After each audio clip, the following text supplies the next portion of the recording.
देखो, कल हम राष्ट्रीय आय वाला टॉपिक पढ़ रहे थे। राष्ट्रीय आय, नेशनल इनकम। नेशनल इनकम में हमने तीन चार चीजों पे चर्चा करी थी। पहला शब्द था GDP, gross domestic product. GDP में क्या देखा था कि किसी एक वित्तीय वर्ष में देश की भौगोलिक सीमा रेखा के अंदर उत्पादित निवासी गैर निवासियों द्वारा उत्पादित वस्तुओं और सेवाओं के अंतिम मौद्रिक मूल्य के योग को जीडीपी कहते हैं। डिटेल में समझा था जीडीपी क्या होता है, उसकी परिभाषा समझी थी, उसके प्रकार। हमने देखा था कि जीडीपी को क्या है, मार्केट प्राइस पे भी निकाला जाता है और फैक्टर कॉस्ट पे भी निकाला जाता है। मार्केट प्राइस पे निकालने का तरीका क्या था, जीडीपी में से हम अप्रत्यक्ष कर जोड़ दे रहे हैं और सब्सिडी को घटा दे रहे हैं, तो उससे क्या है, हमको जीडीपी एट मार्केट प्राइस मिल जा रहा है। फैक्टर कॉस्ट निकालने के लिए भी हमने देखा था क्या करना था कि फैक्टर कॉस्ट में हमने जो वस्तु की कीमत है उस पर अप्रत्यक्ष कर को घटा देते थे, तो हमको साधन लागत मिल जाती थी, मार्केट प्राइस और साधन लागत। बेस ईयर के कॉन्सेप्ट को देखे थे कि बेस ईयर क्या होता है, कि ये देखने के लिए कि हमारी जीडीपी वास्तव में बढ़ रही है या मुद्रास्फीति बढ़ रही है, दोनों में क्या अंतर हो रहा है, इसलिए बेस ईयर का कॉन्सेप्ट लेके आया। नॉमिनल जीडीपी, रियल जीडीपी, सारी चीजों की चर्चा की थी। जीडीपी डिफ्लेटर क्या होता है इसको भी देखा था। फिर दूसरा शब्द हमने क्या देखा था, GNP, gross national product. GNP, gross national product.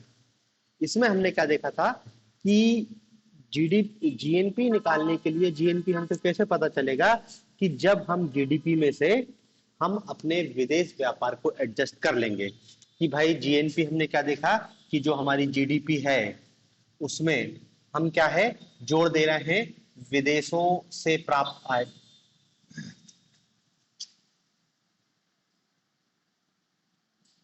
विदेशों से प्राप्त आय माइनस विदेशों को प्रेषित आय। विदेशों से प्राप्त आय माइनस विदेशों को प्रेषित आय।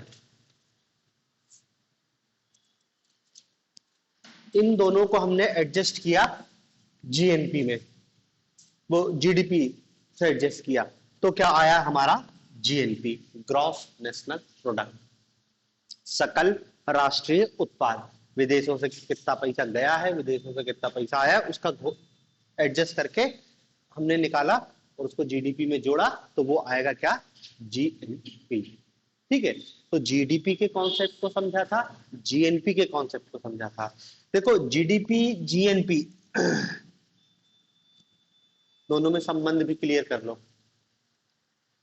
कि जैसे भारत का उदाहरण देखेंगे, भारत की जीडीपी अधिक है परंतु जीएनपी कम है। और जीएनपी कम होने का कारण क्यों है, क्योंकि विदेशों को पैसा जाता ज्यादा है और विदेशों से पैसा आता कम है। तो स्वाभाविक सी बात है कि जीडीपी में से माइनस हो जाता है, इसलिए हमारी जीएनपी अधिक आती, हमारी जीएनपी कम आती है और जीडीपी अधिक आती है। ठीक है ना। इसके अपोजिट भी हो सकता है कि कई देश में हो सकता है जीएनपी ज्यादा हो लेकिन जीडीपी कम है, क्योंकि उनके यहाँ भले उत्पादन कम हो रहा हो लेकिन उनको बाहर से पैसा ज्यादा, उनकी कंपनियां ज्यादा बाहर जाके प्रॉफिट कर रही हैं और वो देश में भेज रही हैं, तो जीएनपी ज्यादा होगा, जीडीपी कम होगा। जीडीपी जीएनपी दोनों एक स्थिति में बराबर भी हो सकते हैं, जीडीपी जीएनपी बराबर भी हो सकते हैं। बराबर हो सकते हैं ना कि भैया देश में जो वस्तु उत्पादित हुई है, और हो सकता है कि कोई एक देश ऐसा हो जो विदेश व्यापार ना करता हो, उसको कोई मतलब नहीं विदेश व्यापार का, उसके यहाँ भी कोई विदेशी कंपनी नहीं है, सब कुछ है, वो आत्मनिर्भर टाइप का है, तो जो उसकी जीडीपी होगी वही उसकी जीएनपी होगी। तो मतलब देखो सारी परिस्थिति आप अपने दिमाग में रखना कि जीडीपी ज्यादा है किसी देश की, जीएनपी कम है, तो समझ जाना देश की अर्थव्यवस्था कैसी है। जीएनपी ज्यादा है, जीडीपी कम है, तो भी समझ जाना अर्थव्यवस्था कैसी है। जीडीपी जीएनपी बराबर है तो भी समझ जाना कि अर्थव्यवस्था बंद टाइप की है, वो कुछ नहीं कर रहा है। हालांकि ऐसी अर्थव्यवस्था होना बहुत मुश्किल है, लेकिन फिर भी अवधारणात्मक स्तर पर तो पूछी जा सकता है। तो ये दो मेन अवधारणा है राष्ट्रीय आय से संबंधित। फिर हमने इसमें तीसरी अवधारणा देखी थी एनएनपी, शुद्ध राष्ट्रीय उत्पाद।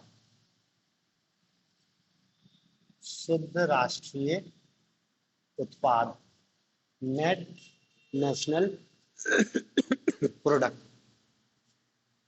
एनएनपी, शुद्ध राष्ट्रीय उत्पाद। शुद्ध राष्ट्रीय उत्पाद में कुछ नहीं, हमने क्या देखा था कि इस जीएनपी में से जब हम मूल्य ह्रास को घटा देते हैं, जीएनपी में से जब मूल्य ह्रास को घटा देते हैं तो जो प्राप्त हो रहा है वही एनएनपी है। मूल्य ह्रास भी बताया था कि मूल्य ह्रास क्या है, कि साल भर में आपकी जो मशीनरी की वैल्यू में जो कमी आई है उसको ह्रास कह रहे हैं, तो उसको आपको आपके जीएनपी में से कम करना पड़ेगा, जो प्राप्त होगा वो एनएनपी होगा। और देखो तीनों ही अवधारणा मार्केट प्राइस और फैक्टर प्राइस दोनों पर निकलेगी। एनएनपी भी मार्केट प्राइस पे निकलेगा, फैक्टर कॉस्ट पे निकलेगा। जीएनपी भी मार्केट प्राइस पे निकलेगी, जीएनपी भी फैक्टर कॉस्ट पे निकलेगी। ये जो एनएनपी है, एनएनपी एट फैक्टर कॉस्ट, यही हमारी राष्ट्रीय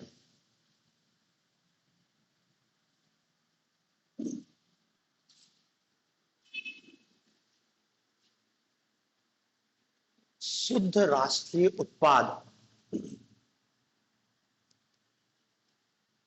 मतलब इसको ऐसा लिख सकते हैं,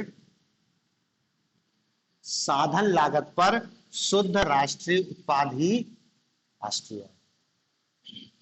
फैक्टर कॉस्ट, साधन लागत पर शुद्ध राष्ट्रीय उत्पाद, यही राष्ट्रीय।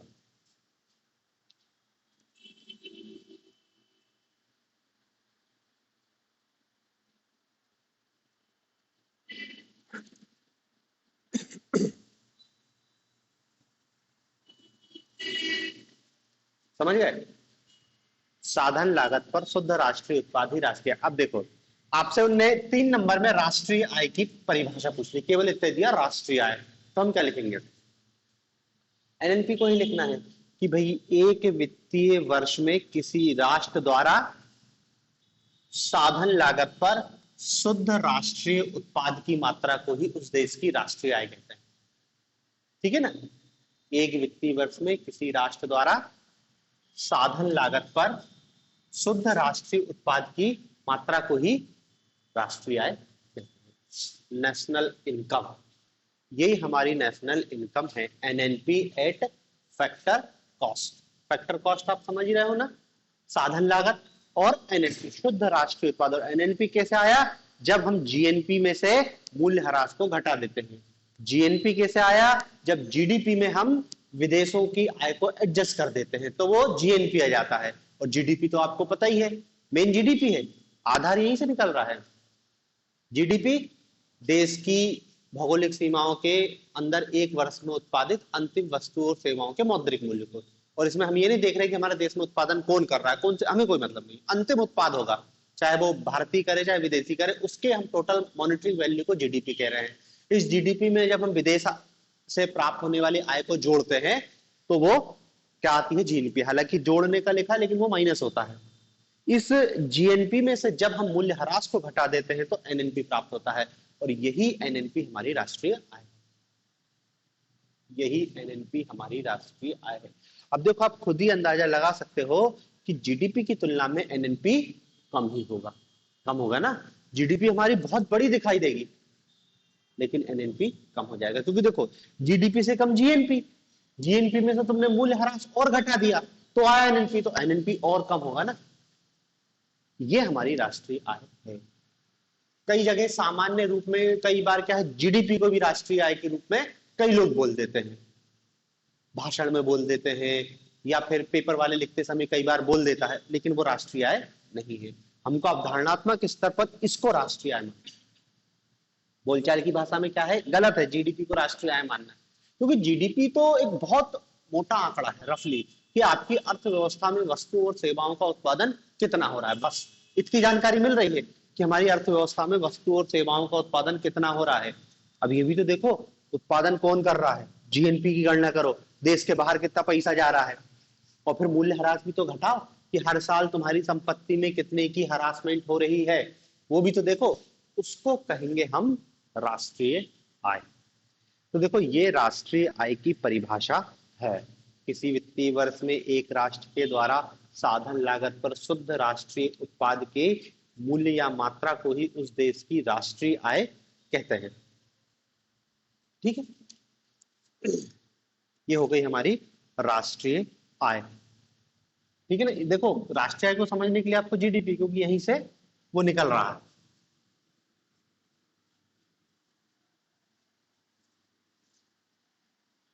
अब इसमें दूसरा शॉर्ट नोट्स ये है कि राष्ट्रीय आय की गणना की विधियां कौन कौन सी, राष्ट्रीय आय की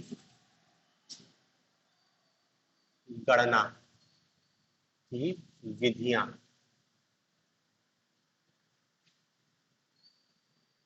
ठीक है, मतलब देखो सिंपल क्वेश्चन या तो जीडीपी, जीएनपी, एनएनपी के रूप में पूछा जाएगा, उनकी परिभाषा पूछा जा सकता है, जीडीपी के संदर्भ में कुछ पूछा जा सकता है, या फिर सीधा आएगा राष्ट्रीय आय की परिभाषा, या फिर 5 मार्कर में शॉर्ट नोट्स आएगा राष्ट्रीय आय मापन की विधियां बताएं, गणना कैसे करते हैं। देखो राष्ट्रीय आय की गणना की 3 विधि हैं, आय विधि, व्यय विधि और उत्पादन विधि। आय, व्यय और उत्पादन, 3 विधि है।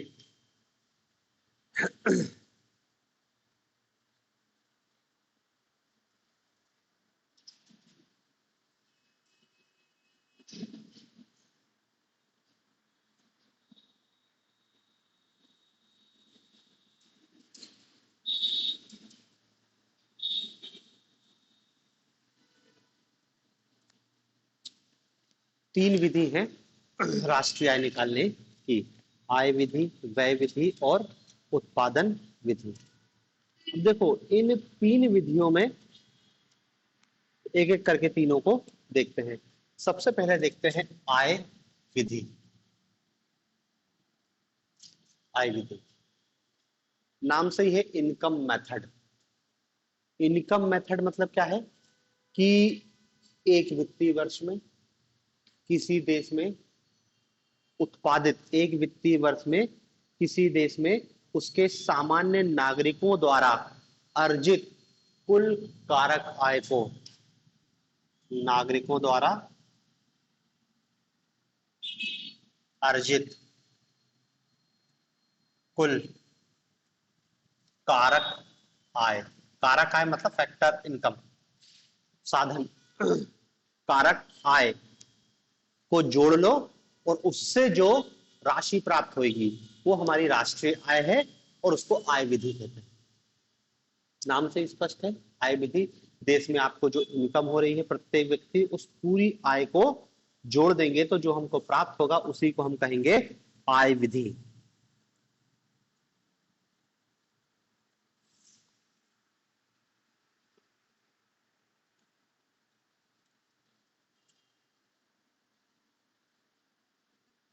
ठीक है ना, और इसमें नेट इनकम जोड़ी जाती है, नेट इनकम जोड़ी जाती है। सब कुछ लाए आपके देश में कोई भी काम कर रहा हो उसको जो आय मिल रही है, इनकम हो रही है, उस सारी इनकम को जोड़ रहे हैं। मतलब मजदूरी, वेतन, ब्याज, भूमि का लगान, कुल लाभ उद्यमियों को जो मिला, सब कुछ जोड़ लो तो ये क्या कहला रही है, आय विधि, इनकम मेथड। आय कितने तरीकों से होती है सबको जोड़ ले रहे हैं, भाई वेतन मिलता है, मजदूरी मिलती है, उद्योगपतियों को लाभ होता है, भूमि पर कर की लगान की प्राप्ति होती है, मतलब जो जमीन से कृषि से आय जो हो रही वो सबको अपन जोड़ लेंगे तो वही इनकम मेथड है। बस इतनी अपन को 3 नंबर की परिभाषा बतानी है आय विधि होती क्या। इसमें कुछ मदों को शामिल किया जाता है, कुछ मदों को शामिल नहीं किया जाता है। बस यही हमको देखना है कि राष्ट्रीय आय की गणना जब इनकम मेथड के तहत की जाती है तो इसमें किन किन मदों को शामिल नहीं किया जाता है, कौन कौन सी चीजें इससे बाहर है। इनकम है लेकिन उसको नहीं जोड़ेंगे, जैसे वृद्धावस्था पेंशन,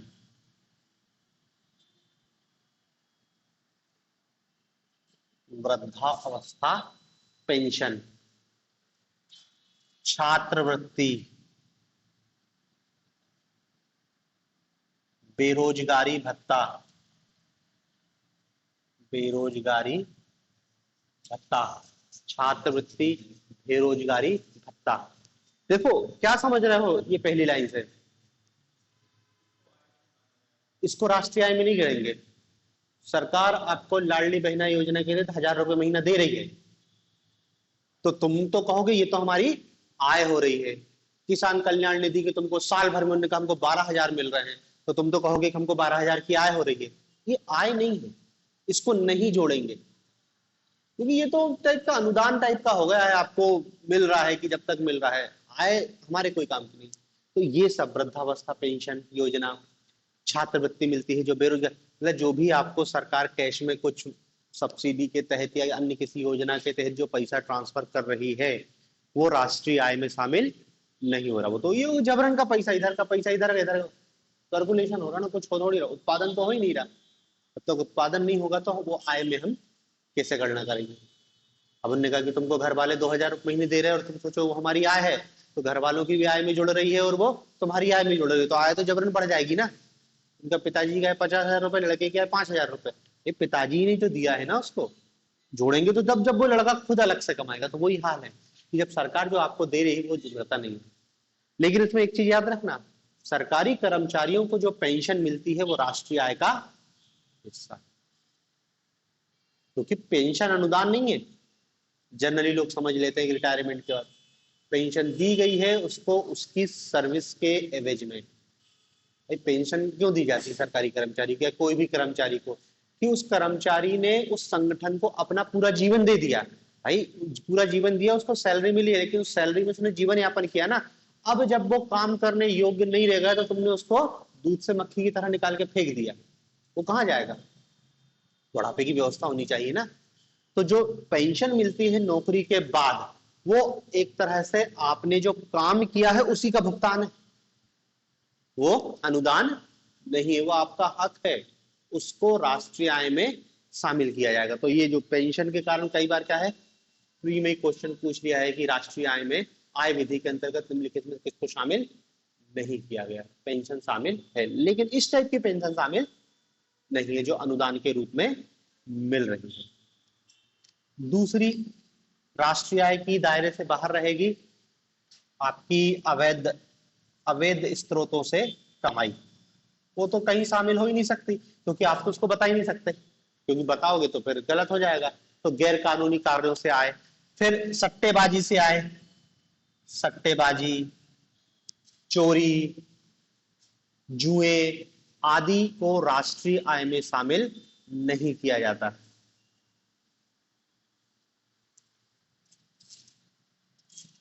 और लॉटरी, देखो जुआ सट्टा अवैध है, जुए की परमिशन नहीं है, सट्टे की परमिशन, लेकिन लॉटरी कई राज्यों में वैध है। हमारे यहाँ मध्य प्रदेश में नहीं है लॉटरी, लेकिन बाकी जगह तो है। हालांकि आजकल तो सट्टेबाजी भी वैध हो गई है, अवैध नहीं है, लेकिन अब क्रिकेट पे सट्टेबाजी तो हो ही रही ना, ऑनलाइन गेमिंग ऐप है तो वो एक टाइप की तो सट्टेबाजी है। लेकिन अब ठीक है, क्या कर सकते हैं। तो वो गैर कानूनी आय जितने भी स्रोत से हो रही उसको नहीं शामिल करेंगे। फिर लॉटरी, अचानक से हुई आय,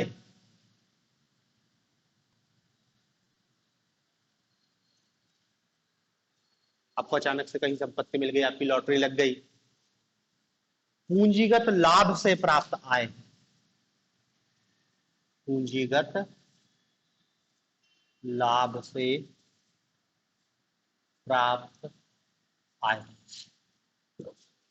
समझ रहे ना, पूंजीगत लाभ, आपकी जमीन बिक गई, आपको तो फायदा हो गया ना, बहुत, राष्ट्रीय आय का हिस्सा नहीं है। ठीक है, तो ये कुछ चीजों को आय विधि, इनकम मेथड के तहत इनकम नहीं माना गया है। बाकी सारी चीजें व्यक्ति की इनकम के अंतर्गत शामिल होती है। नगद मजदूरी, वेतन, सब कुछ, लगान, ब्याज, लाभ, इन सबको जोड़कर राष्ट्रीय आय की गणना की जाती है। तो ये हो गई आपकी इनकम मेथड। ठीक है, अब दूसरी हमको देखना है व्यय विधि। इसको व्यय विधि या उपभोग विधि भी कहते हैं। इनकम मेथड, दूसरी है एक्सपेंडिचर मेथड। एक्सपेंडिचर मेथड, जैसे आय विधि है वैसे व्यय विधि है कि एक वित्तीय वर्ष में देश के अंदर वस्तुओं और सेवाओं को खरीदने में जो व्यय किया गया है उसी के मौद्रिक मूल्य को गणना व्यय विधि के अंतर्गत राष्ट्रीय आय मानी जाएगी। ठीक है ना, कि एक लेखा वर्ष के दौरान अर्थव्यवस्था में अंतिम वस्तुओं तथा सेवाओं को खरीदने के लिए किए गए व्यय के रूप में किए गए व्यय की गणना राष्ट्रीय आय मानी गई है। मतलब किया गया कुल व्यय, वस्तुओं और सेवाओं को खरीदने में जो एक्सपेंडिचर किया गया है उसी को हम क्या कह रहे हैं, उपभोग विधि के तहत राष्ट्रीय आय।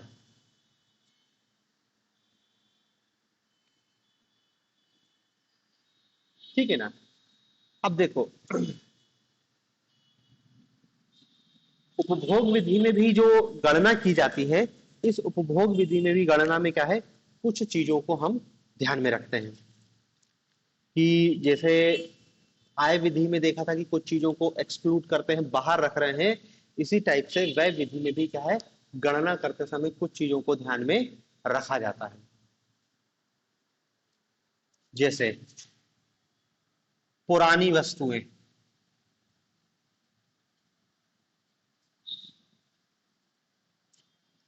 पुरानी वस्तु को तुम खरीद रहे हो, उसके लिए तुम कोई खर्चा कर रहे हो तो वो राष्ट्रीय आय में शामिल नहीं हो रहा। नए प्रोडक्ट की खरीद बिक्री ही, नए प्रोडक्ट के लिए जो खर्च किया जा रहा है वही मापा जाएगा। ठीक है ना, क्योंकि देखो व्यय विधि के तहत ये देखा जाए कि दो बार तो हम गणना नहीं कर दे रहे। भाई मैंने गाड़ी खरीद के लाई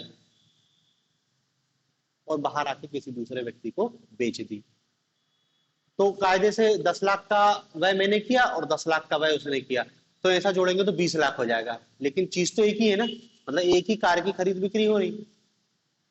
इस दोहरे गणना को रोकने के लिए भैया कहा गया कि पुरानी वस्तुओं को हम इसमें शामिल नहीं करेंगे, केवल नया प्रोडक्ट होना चाहिए, अंतिम व्यय को ही शामिल करेंगे।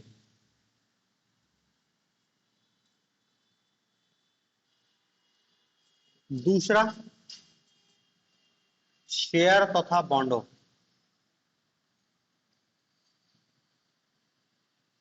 शेयर तथा बॉन्ड में किया गया व्यय भी इसके अंतर्गत शामिल नहीं होता है।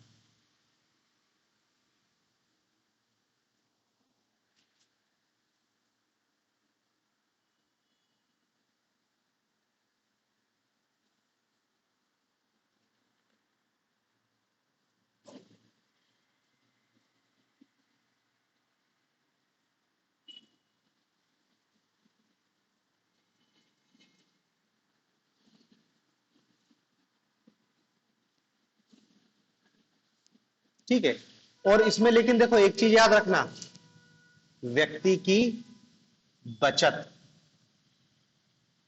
निवेश शामिल होता है।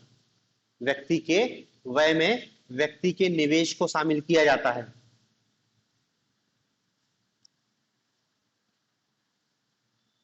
उसकी बचत को भी शामिल किया जाता है।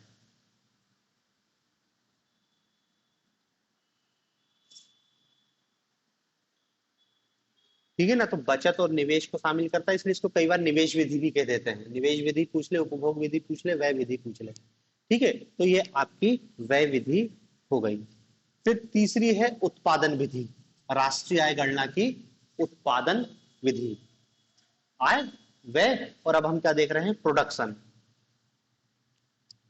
अब देखो प्रोडक्शन विधि में ये देखा जाता है कि आपके यहां जो उत्पादन हुआ है उसकी गणना की जाएगी। उस उत्पादन की गणना की जाएगी कि आपने मतलब देखो उत्पादन विधि की परिभाषा क्या लिखेंगे कि एक लेखा वर्ष के दौरान एक अर्थव्यवस्था में प्रत्येक उत्पादक उद्यम द्वारा की गई मूल्य वृद्धि को, प्रत्येक उद्यम द्वारा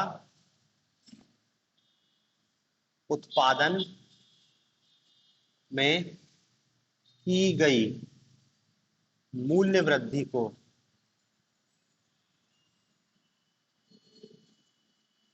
की गई मूल्य वृद्धि के योग को हम उत्पादन विधि से राष्ट्रीय आय की गणना कहेंगे।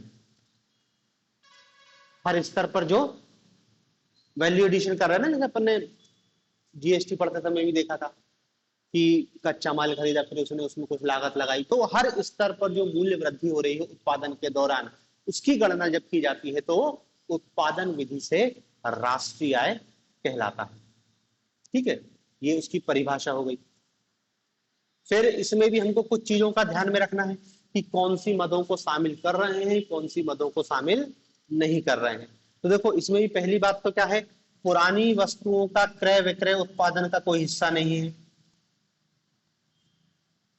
पुरानी वस्तु का तुम क्रय करो विक्रय करो, इससे इसमें शामिल नहीं होगा। दूसरा, उत्पादन प्रक्रिया में माध्यमिक वस्तुओं को शामिल नहीं किया जाएगा। माध्यमिक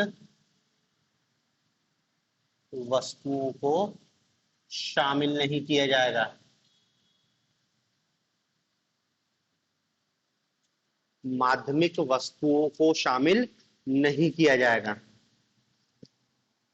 माध्यमिक वस्तु समझ रहे हैं ना, अंतिम उपभोक्ता उसका उपयोग नहीं कर रहा है, बीच में कहीं उसका उपयोग हो रहा है। एक उत्पादक दूसरे उत्पादक को बेच रहा है और ये आपस वो अंतिम, वो जीडीपी वाला आंकड़ा कि अंतिम उपभोक्ता जब उस वस्तु का उपयोग करेगा उसकी बात की जाएगी। माध्यमिक वस्तुओं की यहां पर कोई गणना नहीं की जाएगी, हम केवल फाइनल प्रोडक्ट के संदर्भ में बात करेंगे। और इसमें एक चीज ध्यान में रखना कि पिछले वर्ष के स्टॉक में मूल्य वृद्धि को इसमें शामिल नहीं करते हैं। पिछले वर्ष के स्टॉक में हुई मूल्य वृद्धि इसमें शामिल नहीं है। पिछले वर्ष में हुई मूल्य वृद्धि, आपकी संपत्ति यदि रखे रखे बढ़ गई है इन्फ्लेशन के कारण, तो भी उसको इसमें शामिल नहीं करेंगे। ठीक है, और फिर अपने उपभोग के लिए यदि तुम कुछ काम कर रहे हो वो भी इसमें शामिल नहीं है, कि तुमने घर में सब्जी लगा ली, इसमें कोई शामिल नहीं, क्योंकि वो आप अपने उपभोग के लिए कर रहे हो, उसका बाजार से कोई संबंध नहीं है। डोमेस्टिक वर्क, महिलाएं जो घर का काम करती हैं, शामिल नहीं है, क्योंकि वो कोई उनकी मार्केट प्राइस नहीं है और उसको हम राष्ट्रीय आय में शामिल नहीं कर रहे। तो देखो ये राष्ट्रीय आय की तीन विधियां हैं, आय विधि, व्यय विधि और उत्पादन विधि। बस इन तीनों ही विधि को हमको याद रखना है। तो शॉर्ट नोट्स पूछा जा सकता है, आय विधि, व्यय विधि, उत्पादन विधि। बाकी ध्यान में रखो कि देखो तीनों विधियों में एक चीज कॉमन है कि एक वित्तीय वर्ष की गणना की जाएगी। पिछले वित्तीय वर्ष में क्या हुआ उससे कोई मतलब नहीं, जो भी डाटा आएगा वो एक वित्तीय वर्ष का ही होगा। राष्ट्रीय आय में जो भी हम गणना कर रहे हैं वो एक वित्तीय वर्ष में, एक वित्तीय वर्ष के अंतर्गत आने वाली होती है। अब इसमें एक चीज और है कि राष्ट्रीय आय में कौन सी मदों को शामिल करते हैं और कौन सी मदें शामिल नहीं है। जो अभी लिखा लगभग लगभग वही लिस्ट है कि कौन कौन सी चीजों को इसमें शामिल किया जाता है, कौन कौन सी चीजों को शामिल नहीं किया जाता है।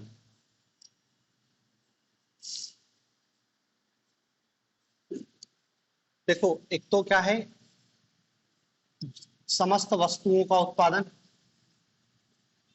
नई वस्तु जब प्रोडक्ट पहली बार बनता है तो उसके उस उत्पादन को शामिल करेंगे, वस्तु सेवाएं दोनों, समस्त वस्तुओं और सेवाओं के मौद्रिक मूल्य को शामिल करते हैं फर्स्ट टाइम। ठीक है ना। दूसरा, सरकार द्वारा नागरिकों को की जाने वाली निशुल्क सेवाएं,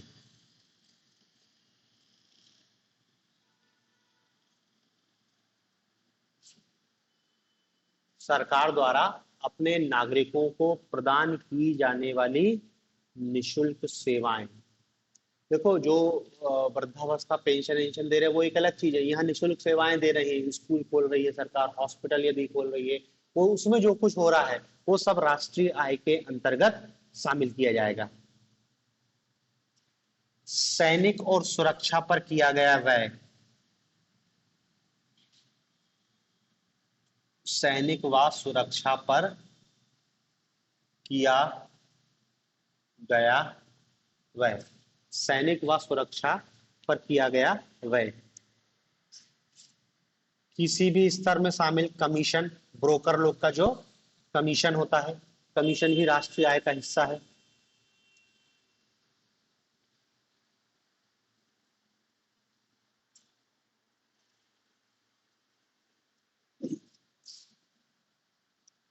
कंपनियों द्वारा दिया गया लाभांश, कंपनियों द्वारा दिया गया लाभांश, कंपनियां अपने लाभ में से कुछ हिस्सा अपने शेयर होल्डर्स को देती हैं, तो उसको भी हम राष्ट्रीय आय के अंतर्गत शामिल करेंगे।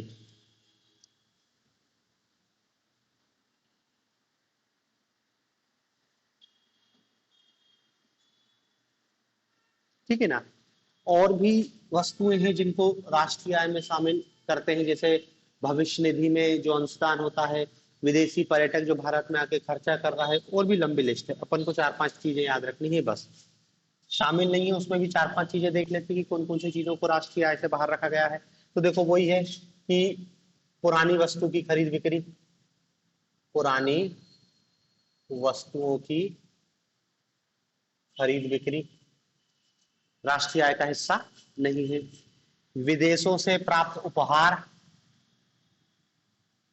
विदेशों से प्राप्त उपहार, विदेशों से प्राप्त उपहार।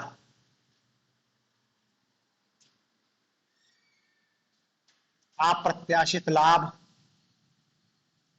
अप्रत्याशित लाभ, पूंजीगत लाभ, अब भी लिखा ही अपन ने अप्रत्याशित लाभ, लॉटरी इनाम मिल जाए।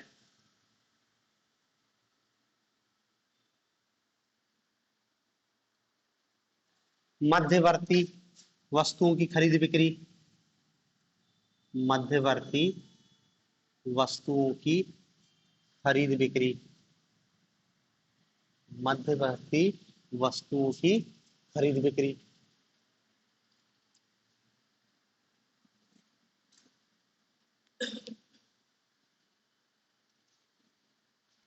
ठीक है।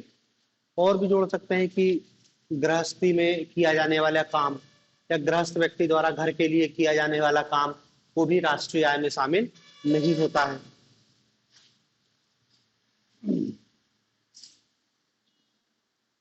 सरकार जो विनिवेश करती है, सरकारी कंपनियों को जो बेचती है, जो डिसइन्वेस्टमेंट करती है, उसको भी शामिल नहीं किया जाता है। और फिर वृद्धावस्था पेंशन, बेरोजगारी भत्ता, इनको भी हम शामिल नहीं कर रहे हैं।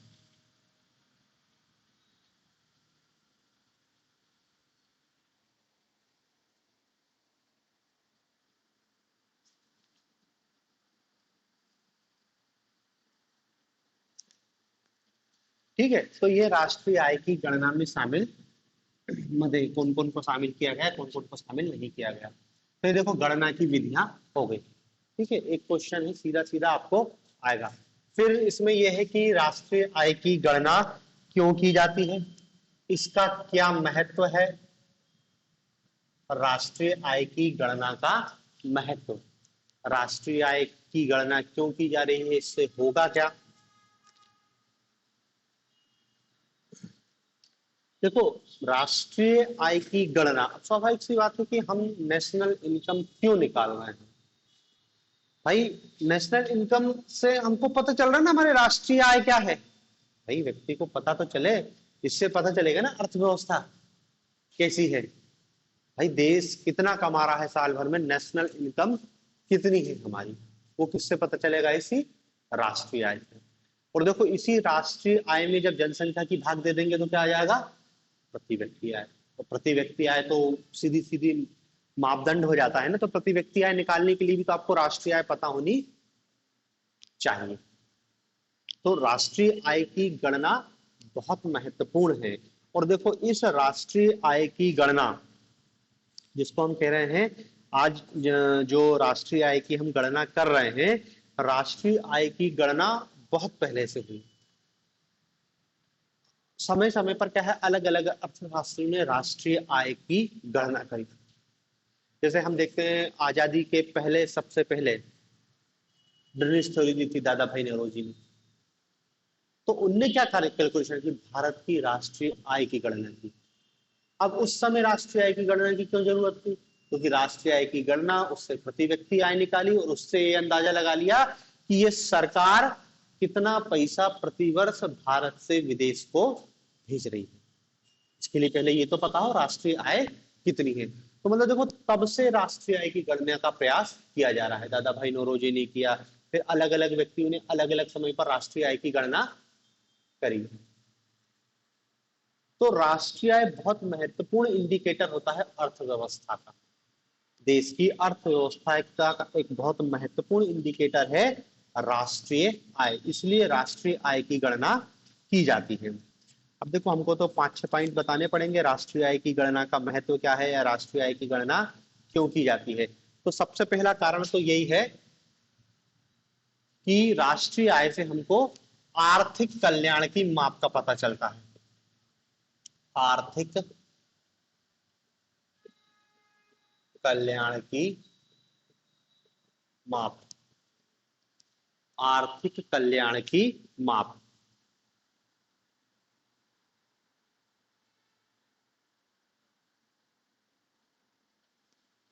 मतलब देखो, राष्ट्रीय आय से किसी व्यवस्था की अर्थव्यवस्था के बारे में पता चलता है। अर्थव्यवस्था लोगों का कितना कल्याण कर रही है, अर्थव्यवस्था कैसी है, अर्थव्यवस्था का स्वास्थ्य, अर्थव्यवस्था का स्वास्थ्य कैसा है, अर्थव्यवस्था बीमार तो नहीं है, अर्थव्यवस्था में आर्थिक प्रगति कितनी है, आर्थिक प्रगति कितनी है, ये सब किससे पता चलता है? राष्ट्रीय आय। तो हमने यही देखा है कि अर्थव्यवस्था में आर्थिक कल्याण की माप का पता चलता है।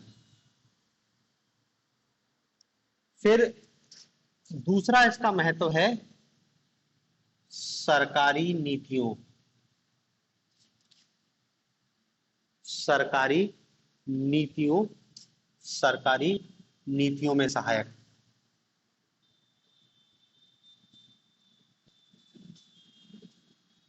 सरकारी नीतियों में सहायक।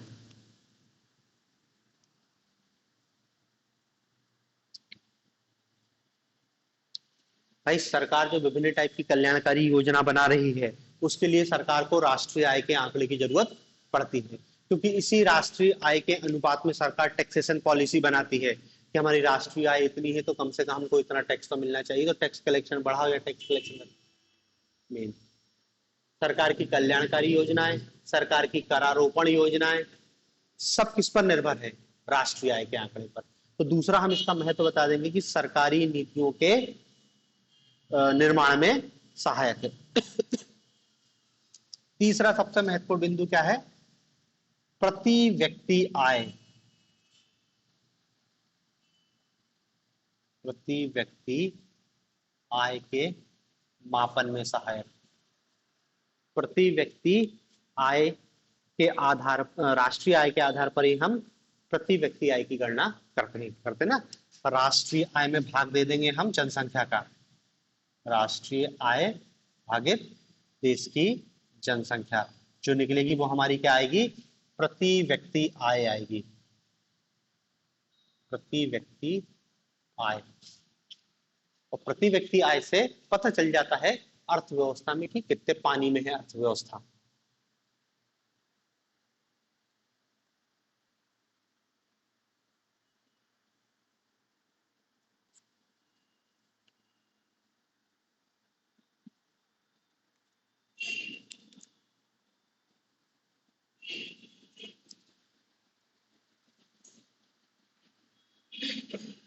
ठीक है ना, प्रति व्यक्ति आय मेन इंडिकेटर हो जाता है अर्थव्यवस्था। सरकार की पोल पट्टी खोलने के लिए कि सरकार जो इतने बड़े बड़े दावे कर रही है कि हमारी जीडीपी इतनी बड़ी है, हम इतना कल्याण कर रहे हैं, या जो भी सरकार की योजनाएं हैं सबके बारे में एक बार में जानकारी मिल जाती है उस देश की आर्थिक नीतियों के माध्यम से कि उस देश में प्रति व्यक्ति आय का स्तर क्या है। ठीक है ना, तो ये प्रति व्यक्ति आय के मापन में सहायक है। फिर एक और इसमें लिख सकते हैं कि इस राष्ट्रीय आय से हमको आय के वितरण का अनुमान लग जाता है, आय के वितरण का अनुमान, आय के वितरण का अनुमान लग जाता है। मतलब समझ रहे ना, प्रति व्यक्ति आय निकाली तो आप उससे आसानी से बता सकते हो कि आय का डिस्ट्रीब्यूशन क्या है, क्षेत्रीय समानता क्यों हो रही है, क्षेत्रीय समानता होने का कारण क्या है, विभिन्न वर्गों की आय में क्या, आय के वितरण में क्या स्थिति है, ये सारी जानकारी इससे हमको पता चल जाएगी। और लिख सकते हैं आर्थिक विकास का मापदंड है राष्ट्रीय आय, आर्थिक विकास का मापदंड है, आर्थिक विकास का मापदंड है, सीधी सीधी इकोनॉमिक ग्रोथ की बात की जा रही है। एक और बता सकते हैं आर्थिक विकास का तुलनात्मक अध्ययन करने के लिए, आर्थिक विकास का तुलनात्मक अध्ययन,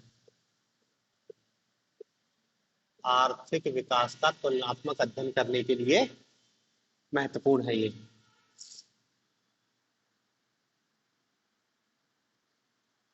यही बस 5-6 पॉइंट हैं राष्ट्रीय आय के महत्व के संदर्भ में।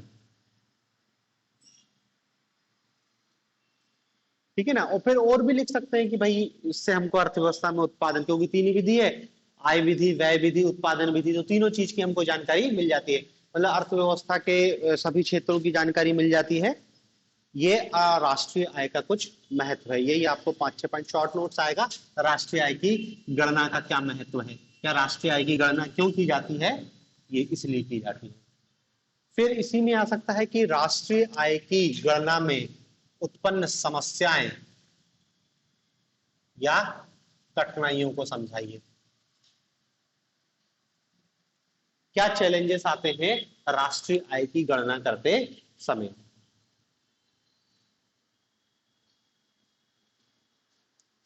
देखो, राष्ट्रीय आय की गणना में बहुत बड़ा चैलेंज है, खासकर हम भारत के संदर्भ में देख रहे हैं, अमौद्रिक वस्तुओं एवं सेवाओं का मूल्य,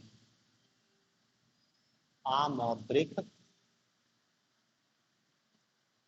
वस्तुओं एवं सेवाओं का मूल्य, अमौद्रिक वस्तुओं एवं सेवाओं का मूल्य। भारत जैसी अर्थव्यवस्था में अभी भी क्या है, हर चीज की मौद्रिक वैल्यू है नहीं।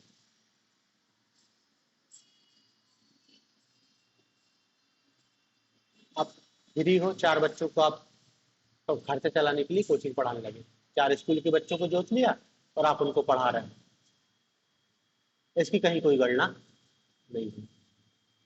या फिर सेवा के बदले सेवा दे दी, कि उनने कहा कि ठीक है तुम्हारे घर सब्जी हो रही तो तुम सब्जी दे देना, हम उसके बदले में तुमको गेहूं दे देंगे इकट्ठा बाद में, उसकी कोई गणना ही नहीं।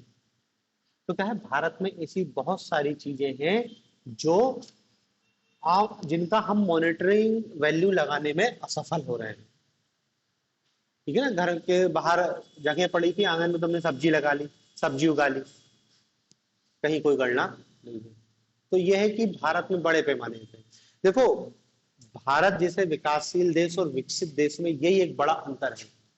विकसित देशों में क्या है, हर चीज की डाटा है, हर चीज सब उसमें जिसको कहते हैं ना असंगठित क्षेत्र, अर्थव्यवस्था में असंगठित क्षेत्र वहां है ही नहीं, ना के बराबर है। हर चीज, बैंक का खाता है, टैक्स है, उसका पूरा लिखा पड़ी है। मतलब उनके पास इतना ज्यादा व्यक्ति का डाटा है कि उनको जरूरत ही नहीं किसी चीज की। भारत में देखो ना, आधी से आधे से ज्यादा चीजें अनरजिस्टर्ड है, कहीं कोई लिखा पड़ी नहीं है, कहीं कोई लिखा पड़ी ही नहीं है, हवा में चल रहा है सब कुछ।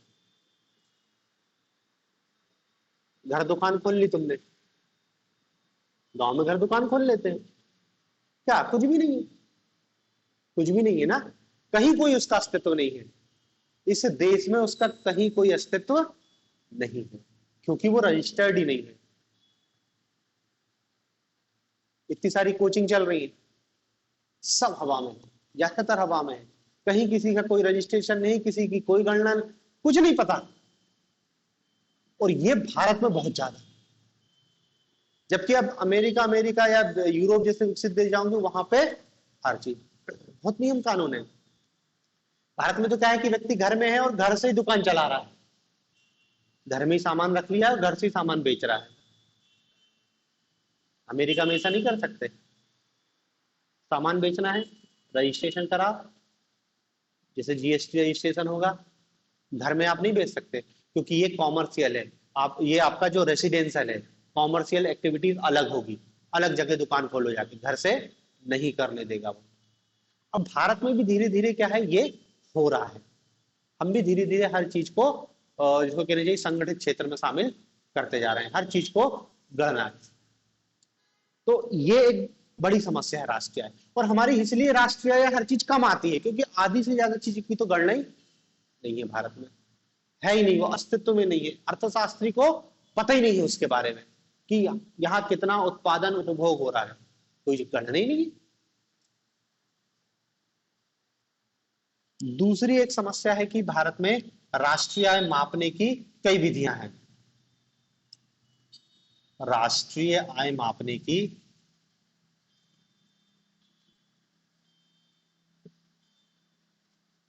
कई विधियां हैं। अब देखो, राष्ट्रीय आय मापने की हमने 3 विधि लिखी हैं, और तीनों विधि में क्या होना चाहिए कि आप किसी भी विधि से राष्ट्रीय आय निकालो, आय से निकालो, वैसे से निकालो, बराबर आएगी ना भाई, जितना आय है वह में सामंजस्य होगा ना, तो समान होना चाहिए। तो ये भी एक बड़ी समस्या है कि अनेक अलग अलग विधियां हैं, और अलग अलग विधियों से थोड़ा डाटा बदल जाता है, कई बार तो विवाद की स्थिति रहती है।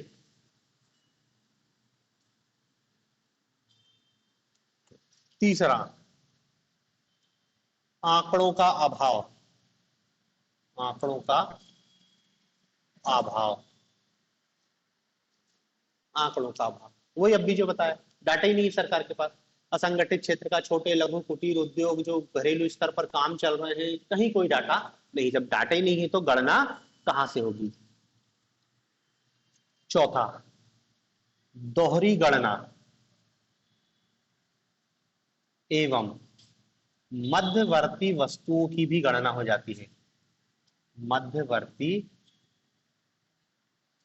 वस्तुओं की गणना, मध्यवर्ती वस्तु इंटरमीडिएट गुड्स का काउंट हो जाता है, 2 बार वस्तुओं की काउंटिंग हो जाती है, ये भी एक बड़ी समस्या है। पांचवा, मूल्य जो हास है, मूल्य हास के मूल्यांकन की समस्या है।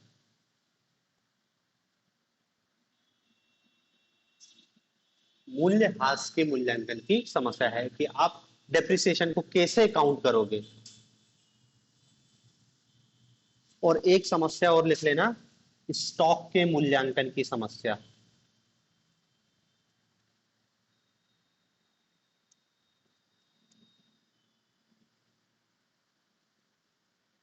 स्टॉक के मूल्यांकन की समस्या, पिछले वर्ष कितना स्टॉक था, क्योंकि उसको राष्ट्रीय आय में से हटाना पड़ेगा ना, हमको तो एक वित्तीय वर्ष का रखना है। तो वो कैलकुलेशन भी इतनी स्पष्टता से भारत जैसे देशों में नहीं हो पाती। तो ये हमारी राष्ट्रीय आय की गणना की कुछ कमियां हैं। अब देखो, राष्ट्रीय आय की गणना में आने वाली समस्याएं, और हमने राष्ट्रीय आय का महत्व तो देख लिया है। अब इसमें एक चीज और ध्यान में क्वेश्चन ये आ सकता है कि भारत में राष्ट्रीय आय कम होने के क्या कारण है। मतलब एक तो ये पता कर लो कि हमारी राष्ट्रीय आय कम है, कम होने के कारण, भारत में राष्ट्रीय आय कम होने के कारण।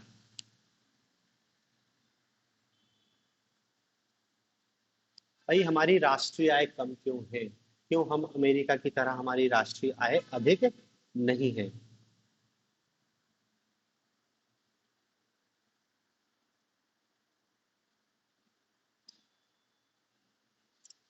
तो देखो, राष्ट्रीय आय में कमी होने का एक बहुत बड़ा कारण तो हमारा क्या है? जनसंख्या वृद्धि।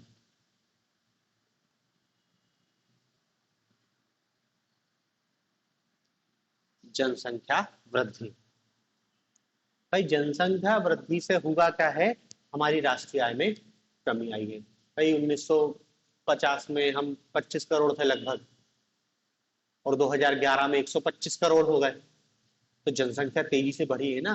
तो तेजी से जनसंख्या बढ़ने से हमारी क्या है? राष्ट्रीय आय में कमी आई है। सरकार को कल्याणकारी कार्यों में ज्यादा खर्च करना ले दे के देश के आर्थिक विकास कार्यक्रमों में बाधा पहुंची है। दूसरा, एक तो जनसंख्या वृद्धि बड़ी समस्या है, दूसरा है ये कृषि उत्पादक में अनिश्चितता।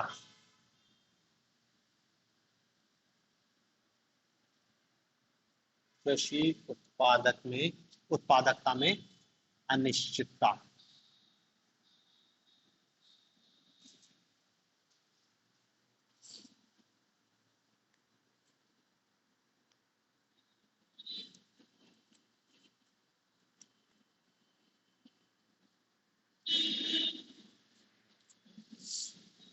भारत की राष्ट्रीय आय का बड़ा हिस्सा कृषि से प्राप्त होता है, और कृषि में बहुत ज्यादा अनिश्चितता है। किस वर्ष उत्पादन घटा, किस वर्ष उत्पादन बढ़ जाता है। तो वो राष्ट्रीय आय में क्या है? बहुत ज्यादा फ्लक्चुएशन करती है कृषि। तो ये भी एक बड़ी समस्या है। तीसरी समस्या अब भी हमने लिखा क्या? आंकड़ों की कमी और अमौद्रिक वस्तुएं एवं सेवाएं।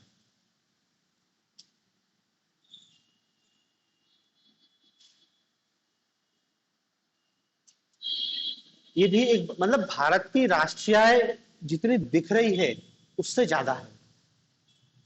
और क्यों नहीं बढ़ रही? क्योंकि काउंटिंग ही नहीं हो पा रही। भी बताया ना, आंकड़ों की कमी है, असंगठित क्षेत्र पूरी तरीके से बाहर है, और बहुत सारी अमौद्रिक वस्तु एवं सेवाएं हैं जिनका उपभोग हम कर ले रहे हैं। मतलब देखो,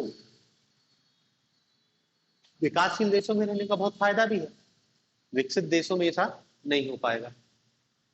हर आपकी एक्टिविटी सरकार की नजर में, आपको टैक्स देना ही देना होगा, बच नहीं सकते। भारत जैसे देशों में टैक्स बचाना बहुत सरल है। आपको 1 लाख रुपए मिले, मत बताओ, कोई नहीं पूछ रहा। आप घर में बैठ के दुकान चला रहे हैं, या घर में बैठ के पांच बच्चों को जोत के और कोचिंग पढ़ा दे रहे हैं। अमेरिका में नहीं कर पाओगे। अमेरिका वाले का अगर कोचिंग पढ़ाना है तो उसका बकायदा रजिस्ट्रेशन कराओ, हमको टैक्स दो, और फिर कोचिंग। घर में किराने की दुकान खोल ली, घर में कपड़ा बेच रहा व्यक्ति, कुछ भी कर रहा है ना, कॉमर्शियल एक्टिविटी चल रही है रेसिडेंशियल के नाम पे, तो बहुत फायदा है हमको। अमेरिका में ऐसा नहीं हो सकता।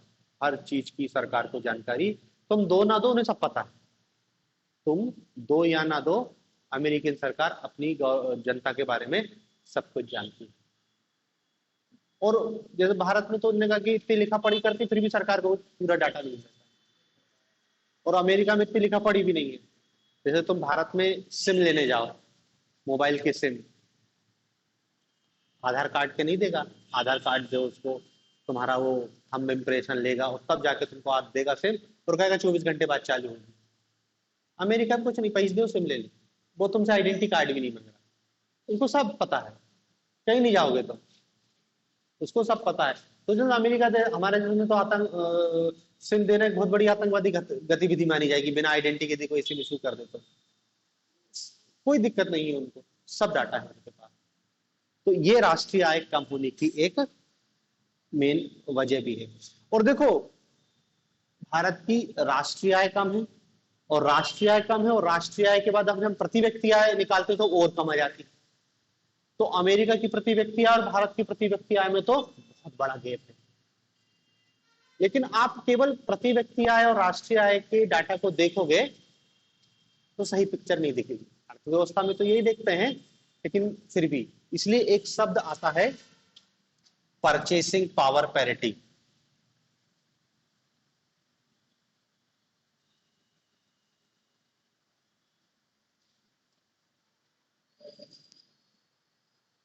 ठीक है ना। आप उनने कहा कि देखोगे अमेरिका में, उनने कहा कि एक दिन की मजदूरी कितनी है, वहां तो घंटे के हिसाब से मजदूरी मिलती है, तो उन्होंने कहा कि एक दिन की मजदूरी 50,000 रुपए। आपको साल भर में नहीं मिल पा रही 50,000 मजदूरी, 50,000 रुपए, और डॉलर में जोड़ लोगे तो उन्होंने कहा कि भैया ठीक है, मान लेते जैसे कि क्या है कि $500 मिल गया, $500 एक दिन की कमाई हो, तुम उसको रुपए में कन्वर्ट किया तो उन्होंने कहा 80, 8×5 = 40, मतलब हजारों रुपए। और यहाँ पे उन्होंने कहा कि 500 रुपये भी बड़ी मुश्किल से मिल पा रही है। तो तुम देखोगे कि वहां का, तुम सोचोगे कि वहां का मजदूर तो इतना रईस होगा जिसकी कोई सीमा नहीं है। यहाँ तो उन्होंने कहा कि कलेक्टर को नहीं मिल पा रहा है इतना जितना वहां पे मजदूर को मिलेगा। लेकिन तुम देखोगे कि वहां का मजदूर तुमसे बुरा जीवन जिएगा।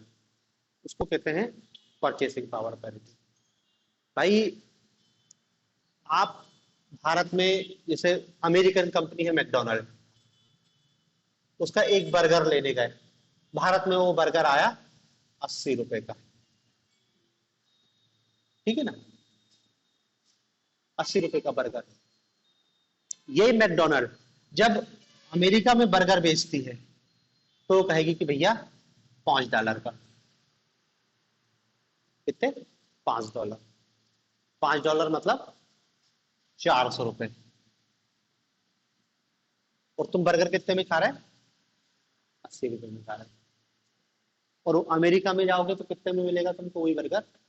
400 रुपए में मिलेगा। मतलब तुम 400 रुपए में घर भर बर्गर खा लोगे, और वहां पे एक व्यक्ति खाएगा। ये तो वो बता रहे हैं जब हम मैगडी की बात कर रहे हैं, 8 ठेले में तो 10 रुपए में मिल रहा भारत में, वही मैकडोनल्ड बर्गर यहाँ पे 10 रुपए 20 रुपए में 8 ठेले में दे रहा है। क्योंकि उसको कुछ नहीं, 8 ठेले की लागत नहीं है ना, उसको दुकान का किराया नहीं देना, साफ सफाई का टेंशन नहीं, कोई मापदंड नहीं है, कोई चेक करने नहीं आ रहा है कि ये तेल तूने अंतिम बार कब बदला था, ये कढ़ाई अंतिम बार कब धोई थी, साफ सफाई हाइजीन का। लेकिन अमेरिका में ये सब चीज रखना पड़ेगा। 8 ठेला भी चला रहा था तो रजिस्ट्रेशन कराना पड़ेगा, नगर पालिका को टैक्स देना पड़ेगा। मतलब वहां पे कॉस्ट ऑफ लिविंग ज्यादा है। तो वहां पर जो डॉलर की परचेसिंग पावर है, हो सका आपका रुपया, लेकिन आप भारत में कम रुपए में भी अच्छा जीवन जी सकते हो। तो परचेसिंग पावर पैरिटी ऐसी चीज है कि भले हम प्रति व्यक्ति आय में बहुत पीछे होते हैं, लेकिन जब परचेसिंग पावर पैरिटी की बात आती है तो भारत तीसरे नंबर पर पहुंच जाता है कि भारत में आप कम पैसे में एक अच्छा जीवन जी सकते हो। अमेरिका में अच्छा जीवन जीने के लिए आपको बहुत सारा पैसा चाहिए। आप गांव शहर के अंतर को समझ सकते हो ना, जो गांव शहर में अंतर है वही अमेरिका और भारत में अंतर है। अब आप होशंगाबाद में रह रहे हो, छोटा शहर है, आपका खर्चा कम है। और छोटे शहर में चले जाओ, बाबे में जाके रहने लगो, सोहागपुर में जाके रहने लगो, आपका खर्चा और कम हो जाए। भाई यहाँ पे घर ढूंढोगे तो 10,000 से कम नहीं मिल रहा, बाबई में हो सकता 5,000 में अच्छा घर मिल जाए, आपका कोई खर्चा ही नहीं है। खाने के लिए समोसे के अलावा कोई व्यंजन ही नहीं है, क्या खाओगे? 10 रुपए का समोसा, कुछ नहीं। वहीं आप बेंगलोर में जाके रहने लगोगे, जो रूम आपको बाबई में 5,000 का मिल रहा है वो बेंगलोर में कितने का मिलेगा? 50,000 का। तो फिर खर्चे की कोई सीमा नहीं, खाने पीने घूमने हर चीज के लिए।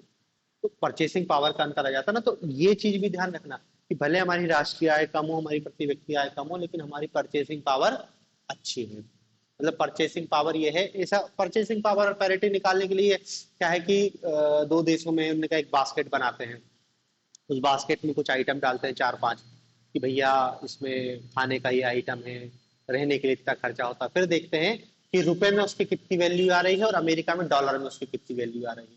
तो फिर हम देखते हैं कि भले अभी हमको क्या है, एक डॉलर कितने का, 80 रुपए का दिखाई दे रहा है, एक डॉलर बराबर 80 रुपए। लेकिन जब परचेसिंग पावर के आधार पर देखेंगे तो एक डॉलर हमको 16-17 रुपए के हिसाब के बराबर दिखाई देता है। इतना अंतर है बस। तो मतलब वो परचेसिंग पावर एक ऐसा डाटा दे देता है जिससे आपको एक अलग टाइप की स्थिति दिखाई दे सकती है। ठीक है ना। तो ये अपने राष्ट्रीय आय के कम होने के कारण बताए हैं। अधिक जनसंख्या वृद्धि, कृषि उत्पादक में अनिश्चितता, आंकड़ों की कमी या आमौद्रिक वस्तुएं। फिर एक है कुशल श्रमिकों का अभाव, कुशल श्रमिकों का अभाव। सही स्किल नहीं है, सही स्किल नहीं तो उनको वेतन सही नहीं मिलता, वेतन नहीं मिलता तो उनकी इनकम कम, और उनकी इनकम कम तो पूरे राष्ट्र की आय कम। तकनीक पिछड़ी हुई है, पिछड़ी तकनीक, टेक्नोलॉजी बहुत पिछड़ी है, जिससे लोगों की आय कम है, बचत कम है, निवेश कम है, और टोटल आय कम हो जाती है इससे।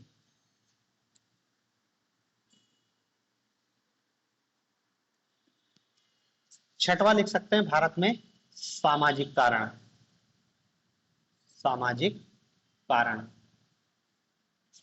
सामाजिक कारण में क्या बताएंगे, भारत में जाति प्रथा है, अशिक्षा है, महिलाओं के साथ होने वाला जो व्यवहार है, ये सब क्या है, हमारी राष्ट्रीय आय के कम होने के कारण है। और एक और लिख सकते हो राजनीतिक कारण भी, राजनीतिक कारण, कि भारत में चुनावी राजनीति के कारण क्या है, नीतियां इस टाइप की नहीं बनाते हैं कि वो राष्ट्रीय आय में वृद्धि करे। हुँ? हाँ, बड़ा हिस्सा है ना कि वो भी अर्थव्यवस्था से पूरी तरीके से बाहर है। तो ये हमारी राष्ट्रीय आय कम होने के कारण है।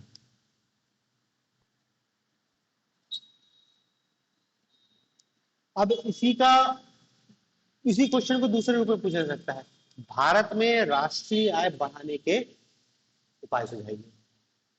भारत में राष्ट्रीय आय को बढ़ाने के उपाय सुझाइए। तो जो कम होने के कारण थे उसी को हम दूसरे शब्दों में लिख देंगे, बढ़ाने के उपाय, बढ़ाने के उपाय। पहला उपाय क्या बताएंगे, जनसंख्या को कंट्रोल करो। तो जो अभी हमने लिखा जनसंख्या वृद्धि, तो लिख देंगे जनसंख्या वृद्धि पर नियंत्रण। ये हो गया उपाय पहला। कृषि उत्पादक में अनिश्चितता, तो इसमें लिख देंगे कृषि का हमको विकास करना पड़ेगा, कृषि का विकास करना पड़ेगा।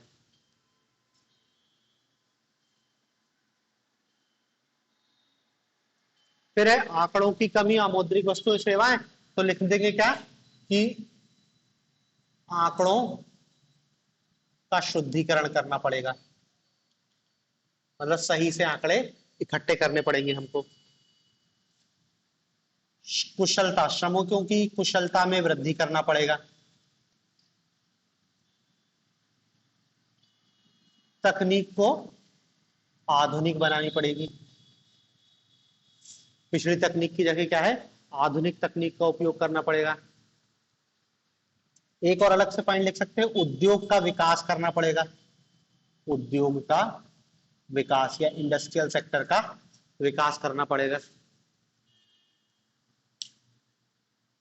और फिर वही सारी बातें लिख सकते हैं, आधारभूत संरचना का विकास करना पड़ेगा,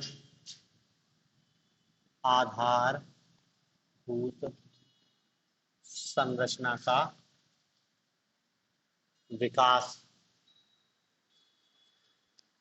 सरकारी नीतियों या सरकारी कार्यक्रमों में मितव्ययिता या सरकारी कार्यक्रमों में सुधार की आवश्यकता है।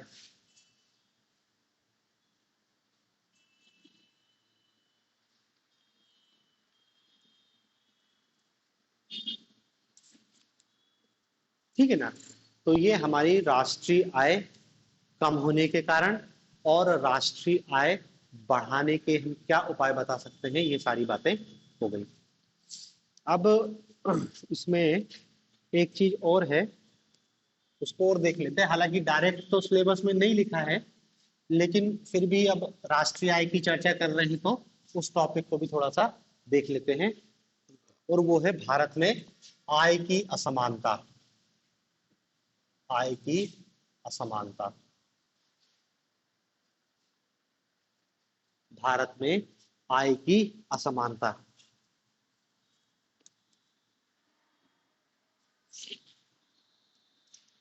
भारत में आय की असमानता का मतलब क्या है कि कुछ लोगों की आय तो भारत की राष्ट्रीय आय से बहुत ज्यादा है। भारत की राष्ट्रीय आय निकालें और भारत की प्रति व्यक्ति आय निकालें तो अभी भारत की प्रति व्यक्ति आय 1 लाख कुछ रुपए है शायद, लेकिन तुम मुकेश अंबानी की आय देखोगे तो उससे बहुत ज्यादा है। भिखारी की आय देखोगे वो तो कहेगा मेरी आय ही नहीं, वो तो जीवन भर में इतने रुपए नहीं मिले।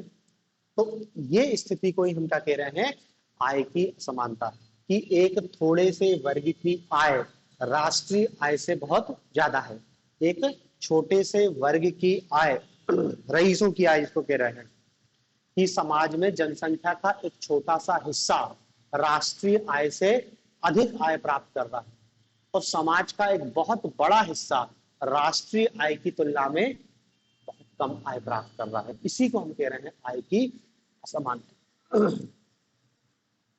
आय की असमानता, ठीक है। और फिर कल ऑक्सफोम की रिपोर्ट भी बताया था कि जो भारत में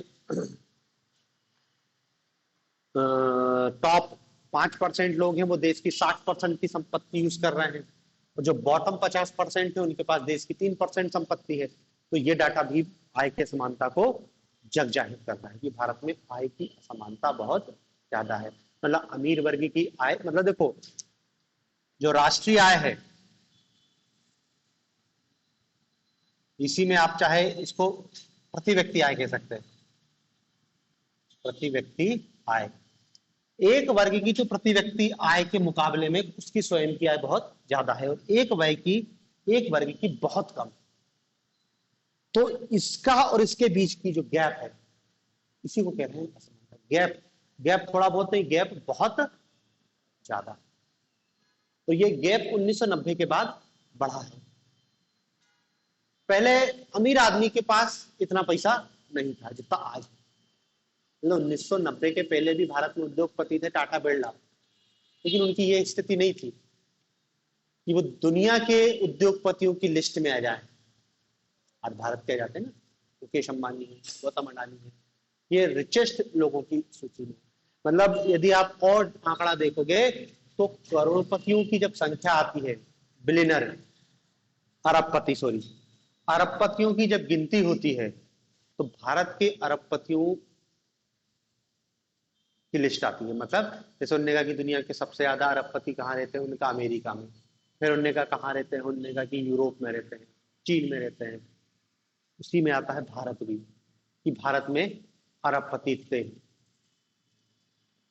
लेकिन जब गरीबों की संख्या की बात आती है तब भी भारत ऊंचाई पर है। मतलब अमीरी की लिस्ट, अमीरी की लिस्ट में भी भारत ऊपर में है और गरीबी की लिस्ट में भी भारत टॉप पे है। ये क्या बता रहा है, ये बता रहा है कि इनइक्वालिटी भारत में बहुत ज्यादा है। कुछ लोगों के पास बहुत पैसा है और कुछ लोगों के पास कुछ नहीं है। ऑक्सफोम की रिपोर्ट भी यही कह रही है कि देश की कुल वेल्थ का 60% 5% लोग यूज कर रहे हैं, उनके पास है, बाकी के पास वेल्थ ही नहीं है। इनइक्वालिटी बहुत ज्यादा है। अमीर आदमी की आय और गरीब आदमी की आय में जमीन आसमान का अंतर है। यही है आय की असमानता। अब सवाल ये है कि ये आय की असमानता क्यों है।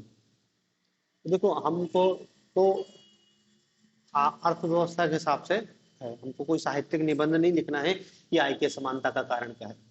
अर्थव्यवस्था के हिसाब से 4-5 पॉइंट बताने हैं कि भारत में जो इनकम में इतनी इनकम डिस्पैरिटी या इनकम में इतनी विसंगति या असमानता का मुख्य कारण क्या है। तो देखो पहला कारण आप इसमें लिख सकते हो संपत्ति का निजी स्वामित्व।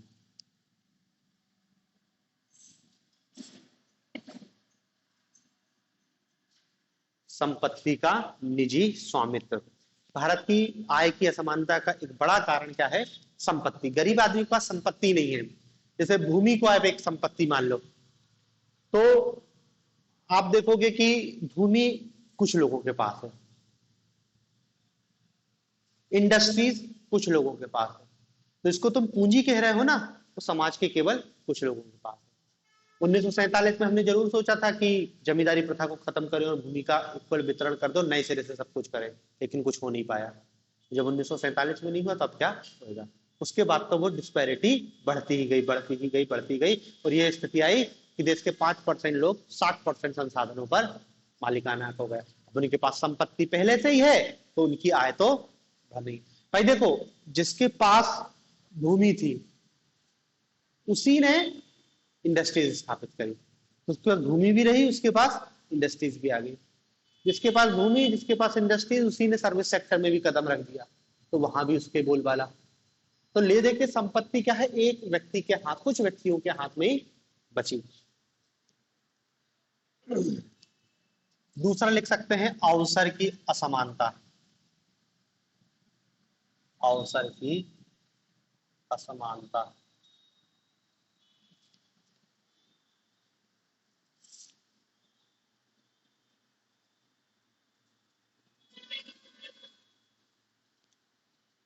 गरीब आदमी के पास अवसर ही नहीं है भाई। अब उनने कहा कि तुम मल्टीनेशनल कंपनी में जॉब कर लो तो तुमको 1 करोड़ का पैकेज मिलेगा, लेकिन मल्टीनेशनल कंपनी में जॉब करने के लिए आपको एमबीए करना पड़ेगा। एमबीए करने की फीस कम से कम 25 लाख रुपया है। तो एमबीए तक पहले तो आप एजुकेशन हासिल करो, फिर 25 लाख खर्चा करके एमबीए करो, तब जाके आप हो पाओगे। तो ऐसे ही एक उदाहरण बता रहा हूँ, हर जगह क्या है? अवसर की असमानता है। गरीब आदमी, आप जितने गरीब हो जाओगे आपके पास अवसर उतना कम होते जाएगा।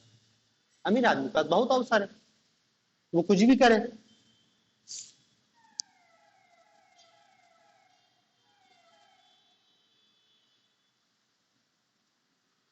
तीसरा पॉइंट, नियोजन की गलत प्राथमिकता।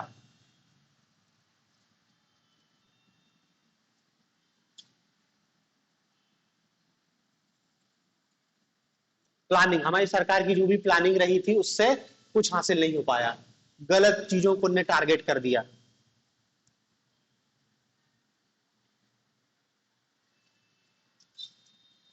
आर्थिक शक्ति का केंद्रीकरण।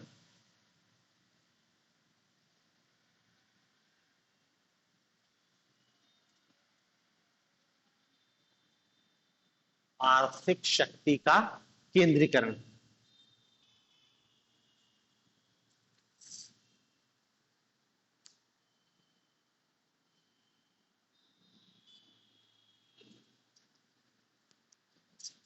पांचवा, कराधान की त्रुटिपूर्ण व्यवस्था। कराधान की त्रुटिपूर्ण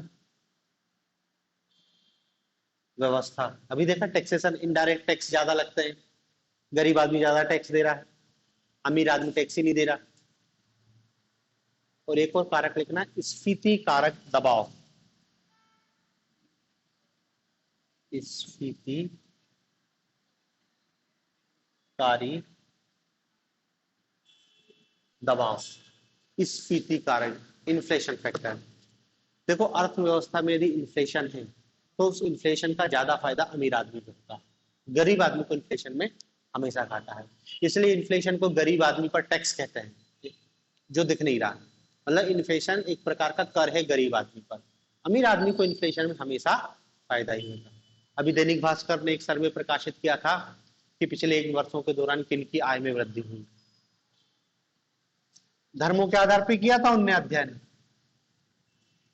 जैन कम्युनिटी बताया, जिसमें जैन कम्युनिटी के लोगों ने कहा कि हाँ हमारी पिछले 1 साल में आय में वृद्धि, बाकी सबने कहा हमारी आय में कमी हुई है। ये ऐसा क्यों कहा पाया? क्योंकि ये व्यापारी वर्ग है। अब उनने हिंदू को एक कम्युनिटी मान लिया, लेकिन हिंदू में भी यदि जाति के आधार पर कर लेता कि भाई बनिए लोगों की, तो फिर आंकड़ा निकल के आता है कि बनी लोगों की आय में वृद्धि हुई। तो इन्फ्लेशन एक बड़ा कारक है और भारत में हमेशा इन्फ्लेशन की स्थिति रही है। अभी तो हम इन्फ्लेशन के समृद्ध हाइपर इन्फ्लेशन के दौर में, भले आंकड़ों में हमको हाइपर इन्फ्लेशन नहीं दिखाई दे रहा, लेकिन जमीन में हाइपर इन्फ्लेशन के दौर पे गुजर रहे हैं। तो इससे गरीब आदमी और गरीब होगा। फिर सरकार की क्रेडिट पॉलिसी, साख नीति, सरकार की क्रेडिट पॉलिसी, गरीब आदमी है वो सरकार से, गरीब आदमी को लोन कितने दर पर मिलता है? 25% ब्याज। ये भी वो कौन, जब वो संस्थागत स्तर से ले रहा है लोन। बनिया तो मिनिमम 36, क्योंकि वो मंथली लेता है ना बनिया। ये हम संगठित स्तर की बात कर रहे हैं। और अमीर आदमी तो क्या है, अमीर आदमी तो बार्गेनिंग कर लेगा, जितना हो जाए। हो सकता है 8% चल रहा हो तो अमीर आदमी को 6 पे भी दे दे, 4 पे भी दे दे, 2 पे भी दे दे। तो ना गरीब आदमी को 25% कैसे मिल रहा है? क्योंकि बैंक तो गरीब आदमी को लोन देगा नहीं, क्योंकि लोन लेने जाएगा कहेगा कि कोलेटरल जमा करो। गरीब आदमी सोच रहा है कि मैं हाथ ठेला के लिए लोन ले लूं 50,000 का, बैंक नहीं देगा उसको। इतनी सारी योजनाएं चल रही है, इतना आसान नहीं है लोन लेना, जब तक आपने कहा कि या तो घूस खिलाओ या फिर पॉलिटिकल अप्रोच ना हो। तो गरीब आदमी को कौन लोन दे रहा है आजकल? माइक्रो फाइनेंस कंपनियां। माइक्रो फाइनेंस कंपनियां क्या करती हैं? माइक्रो फाइनेंस कंपनी बैंक से लोन लेती हैं। बैंक से लोन लिया, बैंक उनको 12% पे लोन देता है। 12% से बैंक से लोन लेके और गरीब आदमी को 25% पे देती है, क्योंकि बीच का उसका 12% का मार्जिन रहेगा। उसी में वो उसका खर्चा भी शामिल है, उसी में उसके डूबने का भी शामिल है। तो गरीब आदमी को तो 25% मिल रहा है। और मुकेश अंबानी लोन लेने जाएगा तो सरकार कहेगी 2% पे ले लो हमसे, तुम तो इज्जतदार आदमी, उद्योगपति हो, उद्योग लगा रहे हो। तो फिर यही रीपेमेंट की बात भी यही है कि ये नहीं देगा लोन तो ये माइक्रो फाइनेंस कंपनी के गुंडे इसका सब कुछ बेच बाज के लोन ले लेंगे। लेकिन इधर माइक्रो फाइनेंस कंपनी या बैंक के गुंडे इनकी चौखट तक नहीं पहुंच पाते। इनके लिए फिर व्यवस्था बनाई जाती है, उनका इंसॉल्वेंसी बैंक्रप्सी कोड बनाया जाएगा, उनने कहा एनसीएलटी बनाई जाएगी। फिर हमने देखा ना एनपीए के लिए कितने सारे हैं कि 5-25 का प्लान है। फिर उन्होंने कहा कि असेट रिस्ट्रक्शन कंपनी बना लो, बेड बैंक बना लो। मतलब लोन ये नहीं दे रही, टेंशन किसको है? बैंक को। बैंक ही अपने हिसाब से व्यवस्था कर रहा है कि ऐसा कर लो, ऑफर देता है ऐसा कर लो, ऐसा कर लो, ऐसा कर लो, उद्योगपति। तो ये क्रेडिट पॉलिसी की गलती है कि हमारे यहाँ आय की असमानता बहुत ज्यादा है। मतलब अमीर आदमी को टैक्स भी कम देना है, अमीर आदमी को क्रेडिट भी आसानी से मिल रहा है, अमीर आदमी क्रेडिट ना भी चुकाए तो भी चलेगा, सब उन्हीं के पक्ष में है। बस बहुत से साफ कारण। एक और कारण बता सकते हो? बेरोजगारी। बेरोजगारी बड़ा कारण है। अब आपकी नौकरी नहीं लगेगी तो पैसा कहां से आएगा? पैसा नहीं आएगा तो आप गरीब रहोगे। हालांकि नौकरी लगने के बाद भी कोई इतना पैसा नहीं जाएगा कि वो अंतर पड़ जाए, लेकिन फिर भी कुछ तो रहेगा कम से कम।